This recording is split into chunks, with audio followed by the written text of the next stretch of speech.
Cleopatra VII Philopator was not born merely into royalty, she was born into fire, into a dynasty teetering between godhood and doom, a legacy built on blood, betrayal, and illusion. In an Alexandria that glittered like a jewel on the edge of the ancient world, her cradle surrounded by scrolls, serpents, and silent plots, her very breath a gamble of destiny. Born in 69 BC to the Greek Ptolemaic dynasty that had ruled Egypt since Alexander the Great's death, she was the product of a bloodline more skilled in incestuous alliances and court conspiracies than ruling a crumbling kingdom. Unlike her predecessors, Cleopatra was not content to be a ceremonial goddess hidden behind gold and incense. No, she was brilliant, fluent in 9 languages, including Egyptian, Greek, Latin, and Hebrew, a rare mastery among her Greek ancestors, who refused even to speak the language of the people they ruled. And she studied everything from philosophy and mathematics to politics, astronomy, and medicine, shaping herself not as a puppet but as a storm cloaked in silk. And when her father Ptolemy XII Alawites died, leaving her and her 10-year-old brother as co-rulers, her story truly began not with a coronation but with exile, because as power shifted like the Nile's mood, Cleopatra found herself cast out by jealous courtiers backing her brother,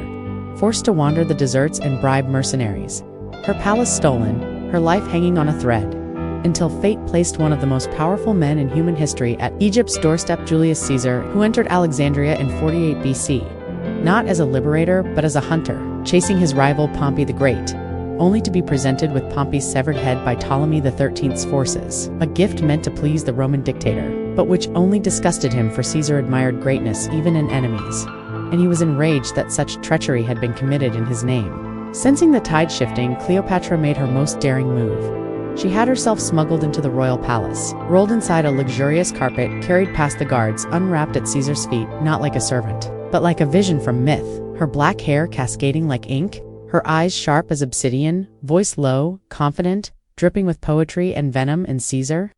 nearly 50 and battle-hardened beyond reason, found himself ensnared not by her beauty alone but by her mind, her poise, the fact that in a world where men controlled everything, this woman dared to walk in like a storm and demand not pity but partnership. Their affair ignited like dry wood kissed by flame, not just passion but a merging of ambitions. And Caesar reinstated her to the throne after a bloody palace war that drowned her brother in the Nile, crowning her the sole ruler, and their union produced Caesarion, her son, whom she insisted was Caesar's rightful heir. Even as the Roman Senate bristled at the idea of an Egyptian queen birthing their future ruler, Cleopatra's visit to Rome in 46 BC with Caesarion sparked a scandal. She paraded not as a foreign guest but as a goddess, adorned in gold, worshipped by some, reviled by many, living openly in Caesar's villa despite his Roman wife. And when Caesar was assassinated on the Ides of March 44 BC, stabbed 23 times on the floor of the Senate by his supposed allies, including Brutus, whom he called a son, the echo of knives reached Egypt like thunder, and Cleopatra, now, widowed in every sense, fled Rome with her child, her power base threatened, her dreams cracked open like bones beneath the weight of Rome's hatred. Yet she did not crumble,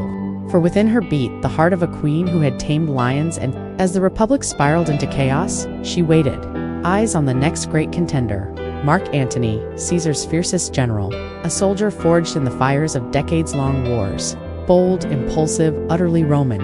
And when he summoned her in 41 BC to Tarsus to answer for Egypt's allegiances, she didn't come with excuses. She arrived in legend, a golden barge sailing up the Kidnus River, sails perfumed with incense, oars of silver, slaves dressed as sea nymphs, her throne dripping with rubies and emeralds, her face painted as Isis, divine and untouchable, her presence not an answer but a spell. And Mark Antony, proud and battle-scarred, fell to his knees in awe and desire, unable to resist her. And from that moment, the world shifted again, for theirs was not a love born in silence, but a fire so loud the entire Roman Republic heard it roar. Antony abandoned his Roman wife, Fulvia, and later Octavia, Octavian's sister, gifting Cleopatra parts of Syria, Cyprus, and Lebanon, declaring Caesarion the heir to Rome in a grand ceremony known as the Donations of Alexandria. And with every crown placed on Cleopatra's children's heads, Octavian's fury grew, for Rome could tolerate many things,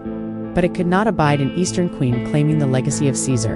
And when Octavian manipulated the Senate into declaring war not on Antony but on Cleopatra, he painted it not as civil war, but as a holy campaign against a foreign enchantress corrupting Roman virtue. In 31 BC, at the Battle of Actium, their fleets met Octavian's navy, disciplined and strategic.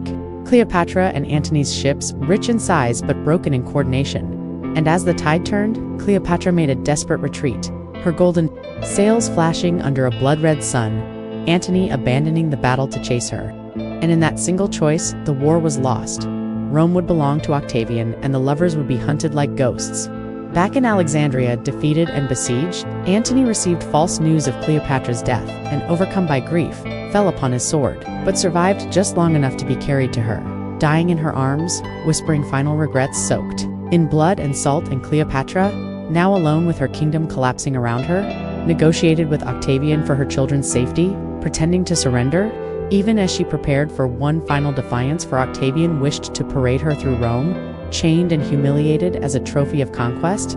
But Cleopatra, descendant of gods, would not give Rome her body, she would give them only myth. And so, in her final moments, she adorned herself in her royal robes, entered her tomb with her two closest servants, and with a basket of figs hiding a coiled asp, she let the serpent kiss her flesh, its venom sliding through her veins like liquid ice, her breath slowing, her eyes unblinking, her silence echoing louder than Rome's roars. And thus died the last pharaoh of Egypt, not as a prisoner, but as a goddess on her own terms, her death a riddle, her life ablaze across history's darkest skies. And though Octavian claimed victory, history remembers Cleopatra not as his conquest, but as the woman who seduced emperors, commanded empires, and whose name still burns like gold under the ruins of time.